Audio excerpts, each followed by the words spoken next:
AI o Artificial Intelligence. Marami sa kayang gawin ng utak ng tao, halos kaya na rin ng mga makina at mga computer. Ginagamit na ngayon ang AI sa iba't ibang mga larangan, sa medisina, sa mga industriya at mga pabrika, sa engineering, research at data analysis, at kahit pa sa paggawa ng mga armas panggera katulad ng mga drone. Masaklap nga lang na ginagamit na rin ngayon ang AI sa paggawa at pagpapalaganap ng fake news o maling impormasyon.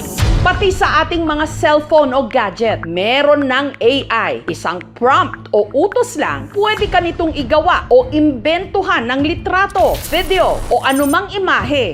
Kahit ano ring tanong, kaya nang sagutin ngayon ng AI. Parang madali at simple lang, pero sa likod ng lahat ng ito, may mga AI hub o data center kung saan pinoproseso ang mga pinapagawa sa AI. Sa loob ng naglalakihang mga building, may libo-libong mga computer na umaandar 24 oras.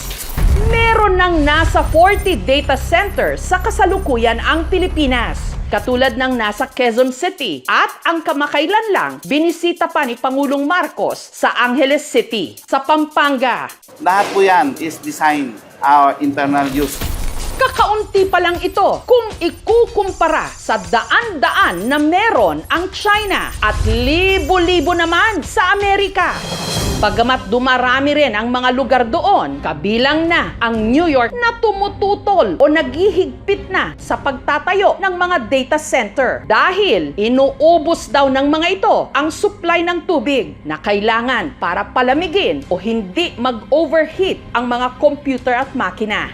Katulad ng ipinakita minsan ni US Representative Alexandria Ocasio-Cortez, garapon ng maruming tubig na nanggaling daw sa isang lugar kung saan may data centers na itinayo. This is the current drinking water in Morgan County, Georgia, right after a data center was constructed.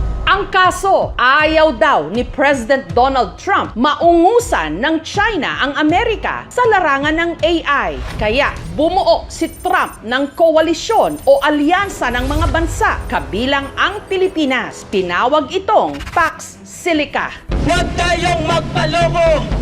Pax Silica naging bukang bibig ng mga nagpoprotesta at maging ng gobyerno sa nakalipas na mga linggo. A product of the 23-member-strong US-led Pax Silica initiative, the Pax Silica Industrial Hub will create an ecosystem that will have AI at its core. It will bring quality jobs to our people, accelerate our industrial competitiveness, and revitalize our economy. Ito pong aking kinatatayuan, pati po yung malawak na lugar dyan sa aking likuran. Dito daw po itatayo yung Pax Silica Hub. Bahagi ng 1,600 hectares na pagtatayuan nito. In fact, nun lamang nakaraang linggo, meron ng anunsyo dito sa may bakal na yan. Nilagyan na yan ng tarpaulin para i-anunsyo na dito itatayo yung Pax Silica Hub. Nakunan niya ng picture, kaya lang nung kasagsagan ng mga protesta sa Maynila, tungkol dito, biglang tinanggal yung tarpaulin. Dito sa New Clark City sa bayan ng Capas sa Tarlac, planong itayo ang Pax Silica Industrial Hub. Magkakaroon daw dito ng data centers, chip manufacturing facilities at mineral processing plants. Lahat para sa paggawa ng AI. Magiging bahagi raw ang Pilipinas ng tinatawag na supply chain, hindi lang bilang mapagkukunan ng raw materials katulad ng nangyayari sa usapin o issue ng mining na tayo ang pinagkukunan ng ibang bansa ng nickel na in demand ngayon sa paggawa ng maraming bagay katulad ng electric vehicles. Pero walang nakukuhang value added dahil hindi tayo ang gumagawa ng finished products. Sa pamamagitan daw ng Pax Silica, magkakaroon din ng manufacturing industry ang Pilipinas at hindi na rin maiiwan sa pag-usad palalo ng teknolohiya. Napakagandang pakinggan, pero ang tanong, mangyayari ba talaga? Itinuro sa amin ni Paul Villuya ang mga lugar kung saan nabalitang itatayo ang Pac Silica Industrial Hub na mariing tinututulan ng kanilang organisasyon o grupo, ang bayan. Ang laki ho pala nung area na maapektuhan. Sinasabi ng BCDA na walang tatamaan, no? Na para 10 katao lang binanggit nga daw. Pero kung talagang mag-a-actual tayo ay napakarami po na talaga maapektuhan o madi-displace. Sasakupin daw ng Pac Silica Industrial Hub ang mahigit 1,600 hectares o 400 beses ang laki at lawak sa Philippine Arena. Ang BCDA o ang Bases Conversion and Development Authority ang mangangasiwa rito. Reaffirm our shared commitment to transforming Luzon into a world-class economic hub. Sinadya namin ang opisina ng BCDA sa Tarlac para humingi ng panayam. Ilang beses din kaming nakipag-ugnayan para rito sa opisina ng Presidente at CEO o Chief Executive Officer nito na si Joshua Bingkang. Pero abala raw ito. Pero sa nauna niyang mga pahayag, inisa-isa ni Bingkang at ng BCDA ang mga benepisyo raw na makukuha ng Pilipinas sa Pac Silica. Nakikita natin, yan ang potential, 40 to 70 billion dollars. So, ang nakikita nating employment to be generated ay mga 130,000, 290,000 jobs, high-quality jobs. Sinagot din ni Bingkang ang isa sa mga pangunahing issue o pangamba tungkol sa Pac Silica na may masama itong epekto sa kalikasan lalo't uubusin nito o lubhang maaapektuhan ang supply ng tubig pati na ng kuryente. Mga pangunahing pangangailangan na ngayon pa lang kulang na tayo at nagbabadyang tagtuyot sa mga susunod na buwan at taon. Magkakaroon tayo ng sustainable water management po dyan. Ang target namin dyan ay surface water harvesting. Isang building na itatayo nila doon, gumagamit ng tubig ng 1,100 na mga household equivalent sa isang araw. Wala pa dito yung gagamitin nila sa mineral processing. Sabi ng BCDA ay mag-rainwater harvesting na lang daw sila. Okay yun kung tuloy-tuloy yung ulan. Kakapusin pa rin sila. Ibig sabihin, kung tagtuyot, kagaya nitong parating na El Nino, saan sila kukuha ng tubig? Kukuha sila doon sa mga katabing mga bayan na kailangan din ng tubig dahil tagtuyot. So, agawan to ng resources. Isa sa pinakamalaking issue ng mga nagpoprotesta laban sa Pac Silica ay uubusin daw nito ang water at electric supply dun sa mga lugar kung saan itatayo yung kanilang data center. Katulad doon ang nangyayari na rin sa ibang bansa. Pero ang sabi naman po ng BCDA, yun daw kuryente na gagamitin, manggagaling sa renewable sources of energy. Katulad po nitong nakatayo ng solar farm dito po mismo. Pero ilan lang naman daw yung nag-generate niyan compared dun sa requirement ng Pac Silica Hub na itatayo nga ho rito. Bukod sa tubig, makonsumo rin sa kuryente ang mga data center. It will involve malaking power parang isang electric co-op yun kalaki. We're trying to figure out kung anong best na setup. Kasi mahirap na i-connect lang siya sa grid kaagad. Baka bumagsak lang yung grid pag nawala yung 1,000 megawatts na demand. Ang tatayuan ng Pac Silica, lupa raw ng gobyerno. Sabi nila, may lumabas, it will displace indigenous people, yung mga katutubo natin, na kapatid na andon. Ang proyekto pong ito, una-una ay nakatitulo na sa BCDA. So it's a public land. Wala po ancestral domain title doon. Kaya ang mga residente sa mga barangay kung saan itatayo ang Pac Silica nangangamba ngayon, katulad ng mga tiga-barangay Santa Lucia, dito pa rin sa Capas.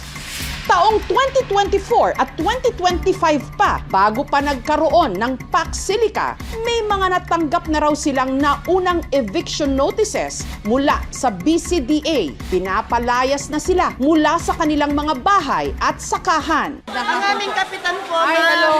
Kamusta po kayo? Sabi ho nila, kasama kayo sa apektado. Kasama po Santa Lucia. Hindi namin alam. Walang public consultation dito. Ang sabi ho kasi nila, government reservation daw ho ito eh. Totoo po yun.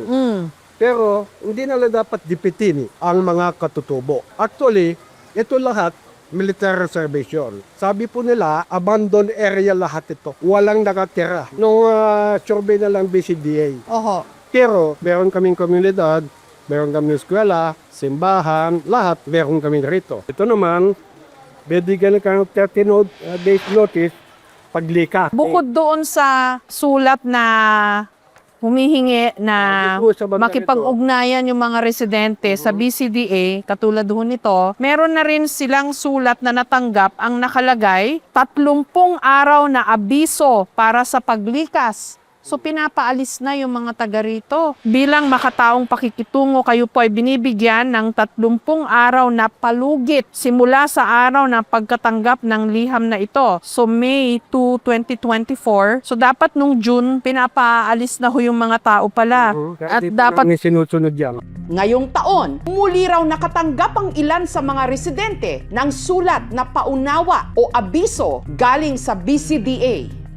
Kumusta ho yung mga, nyo ho? Yung Naliligalig po sila dahil binabahay-bahay nila. May nagpupunta ho mga BCDA dito? Opo, bahay-bahay. Nung araw na kami naroon, may pulong ang mga tiga-barangay. Ipinahayag nila sa amin kung gaano sila kabalisa ngayon. Maari, wag na rin sirain kasi we contribute to the food and security ng ating bansa at yan ay livelihood din ng mga mamamayan at yung mga taong nandito po. Noon po, ang mga namumundok pinabababa, pero ngayon po, yung mga tao nasa patag, saan po sila pupunta? Tanong nila at reklamo, bakit daw ganon? Wala raw konsultasyon at basta na lang sila pinaaalis. May ilan daw na inaalok ng bilhin ang kanilang mga sakahan pero sa napakamura raw na halaga, 30 pesos per square meter o 300,000 pesos kada ektarya, katulad ni Tatay Joey. May alok ko ba sila na bilhin yung lupa ninyo? Ang ano po nila, bibiliin 300,000 per hektar. Ilan ho bang hectares yung lupa ninyo, Tay? Sa abot-abot may dalawa po. Napamahal na sa amin tong lupa namin. Hanggang kaya namin, hindi kami pwedeng taboy dito. Ngayon, kung gusto nila talaga yung lupa ko, bayar nila sa tamang presyo. Ang problema, hindi lang iilang tao ang maapektuhan dito sa Pac Silica. Buong mga komunidad, katulad ho nitong Barangay Santa Lucia, dito pa rin sa Capas, Tarlac. Meron ng mga kanya-kanyang bahay yung mga residente, ang kanilang kabuhayan, mostly agriculture. Pagkukunin yung kanilang mga lupa para tayuan ng mga data center o mga AI hub, saan sila pupunta? Paano ang kanilang mga kabuhayan? Ito na yung saklaw ng military reservation. Since na nag-BCDA na siya, no, ay yung part ng military reservation, yun yung tinatawag na New Clark City ngayon, na mayroong 9,450 hectares. Yung Pac Silica is 1,620. Nakikita ko kasi yung dinadaanan natin, ang ganda-gandang lugar. Napakaluntian pa, may mga ilang sakahan, ang yaman pa ng kalikasan, parang nakakaalala na pagdating nga ng panahon at nabuo yung Pac Silica, mawawala lahat ng ito. Mawawala nga po yan. Tapos ang masakit dito, kukunin sa iyo yung lupa, tapos ibibigay lang yan o ibebenta lang yan sa mga dayuhan. Sila yung makikinabang at hindi talaga makakatulong talaga sa ating mga magsasaka at katutubo. Isa rin ang Sitio Binyayan sa Barangay O'Donnell, dito pa rin sa bayan ng Capas, na maaapektuhan ng Pac Silica. May mga nakasalubong kaming katutubo na namitas lang sa mga damuhan ng kanilang hapunan. Larang dapo. So, Yung siling para sili po yan. sili ho ito? Para sili. O, dito lang sa lugar na ito ako nakakita ng ganitong gulay. Kuya Alika, anong pangalan ho nito? Ano po, larang dapo? Larang dapo. Saan po tinatanim ho ito? Larang dapo. Tinatanim po ito dito? Hindi po, wadak po yan. Sa bukid. Inaano niyo, kinukuha lang sa bukid. Ano ho luto nito, kuya? Pagsigang po pwede. Pangsigang, pangburo. Dilata lang po. Oh, tingnan nyo. Ang yaman kasi ng lupa dito. Nakakapagtanim sila ng mga gulay. May talong kaming nakita kanina, kamote, maraming palay. Tapos ito nga ho, may mga ganito pa dun sa kanilang mga bukirin, yung siguro hindi ho natin kilala tong gulay na to eh. Larang dapo. Opo. Ayun. Ano ho ito? Saan nyo ho nakuha to? Ampalaya ho ito, no? Oh. Ampalaya ho ito, no? Kamusta po kayo dito? Oo. Ano to? Saan nyo po nakuha? Oh. Mukhang yaman ng kanilang lupa, oh. May ampalaya na si nanay, oh. Anong gagawin nyo dito, nay? Ulam po. Ulam? Anong ulam? Asim pitsin, masarap na po yan. Gagawin lang yung laga. Lugar ito ng mga katutubong Aita. Masaya nila kaming binati nung una, pero hindi nagtagal. Naglabas na sila ng kanilang sama ng loob at mga hinaing. Narinig nyo na ho ba yung paksilika? Opo. Anong masasabi nyo ho doon? Ayaw po namin kasi po, dito na po yung talaga yung nakatira po talaga yung mga ano po katutubo. Tatakot po kami. Dahil, Baga po makukuha po yung maano po yung lugar namin, wala na po kaming titirahan po. paano ho yan kasi kukunin daw ho yung mga lupa ninyo? Lahat po kami dito sa Binyayan, Sitio Binyayan, 1962 po nandito na kami. Ngayon po, basta-basta nyo lang kukunin yung lupa namin. Sa inyo kami po dadalhin. Dadalhin nyo kami po sa ano? Sa impyerno. May mga kinausap na ho ba sila sa inyo? Wala silang kinakausap, basta papasukin po yung ano, area. Ay, saan po naman, yung ano, huwag payagan yung mga BCD ay nakunin yung lupa namin. Paano naman po kami, yung mga anak namin kaliliit nila. Saan po kami idadala? Tulad po ng kabuhayan namin, yung mga lupa namin. Maawa naman po sana yung gobyerno. Huwag naman po sana payagan na kunin yung lupa namin dito. Tulad po yan, ang dami-dami namin saan kami ililipat. Kawawa naman po kami.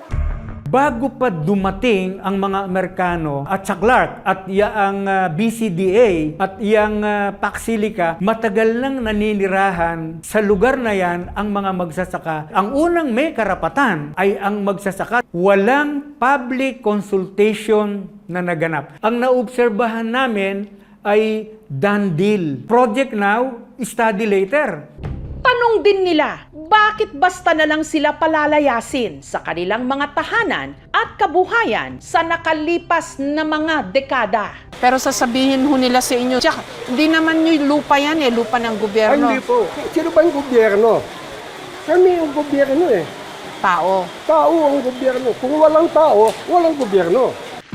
Halos 9 na dekada nang naninirahan at nagsasaka rito ang pamilya ng ngayoy 84 anyos na si Tatay Astong. 12 ang kanyang mga anak at lahat sila nagtutulong-tulong sa nasa 18 hectares nilang taniman ng palay, gulay at mangga. Siya man nakatanggap na raw ng abiso para makipag-ugnayan sa BCDA. Nabasa nyo na po ito, Tay? Hindi po.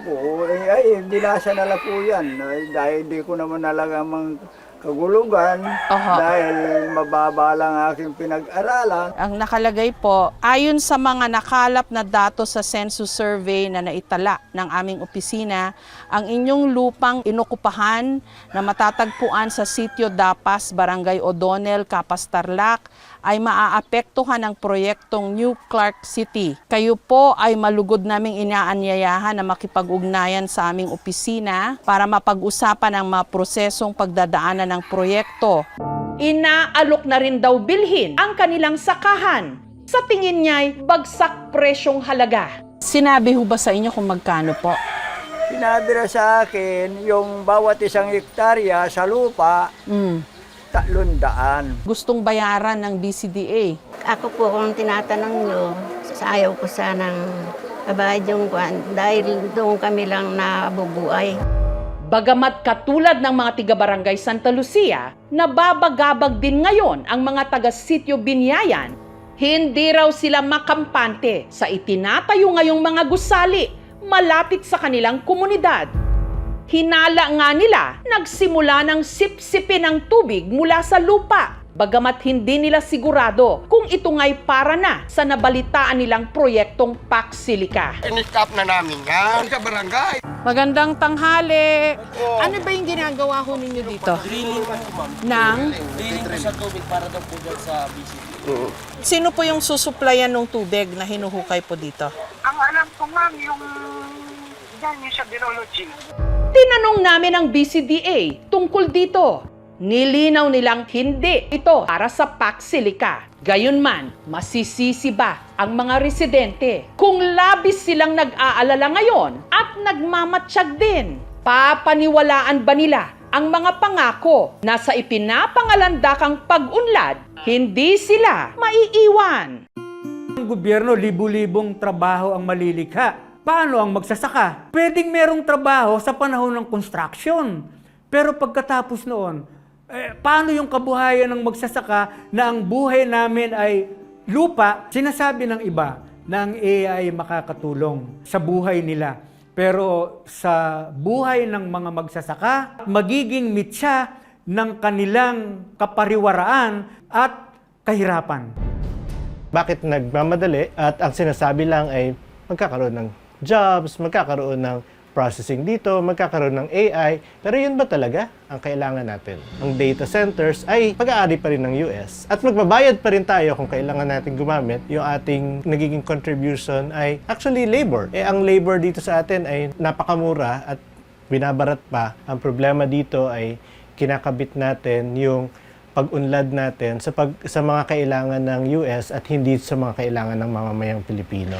Sa tingin ng ekonomista at Professor Shelo Magno, dapat malinaw para sa gobyerno ng Pilipinas kung ano ang pinasok nitong koalisyon para sa Pax Silica at kung mangyayari ba talaga ang mga ipinapangako at ipinapangalandakan ng proyekto. We're talking of access to our natural resources. Paano natin ito mamamaximize para sa interes ng mga Pilipino? Dapat makita ng Pilipinas ang opportunity na to na dapat hindi lang tayo basta-basta supplier ng raw material sa kanila. Pag tiningnan mo yung gobyerno, parang tayo yung habol ng habol.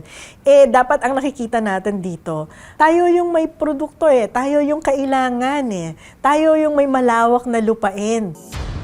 Pagpasok sa atin, binigyan natin ng libreng access sa natural resources natin, pero lahat ng negative effects ng operasyon natin, tayo din pala ang mag-i-internalize or maaapektuhan. Sino bang tatanggi sa pag-unlad? Lalo na sa isang bansang higit na nakararami ang mga mahihirap. Pero kung ang layunin ng Pax Silica ay iahon ng ating bansa, sana hindi masakripisyo o lalo pang masagasaan ang kalikasan. Dahil katulad ng alam at nararanasan na natin kapag humirap palalo ang buhay at sa mga peligro, sakuna o kalamidad, sino ba ang higit na tinatamaan at lalo pang maghihirap?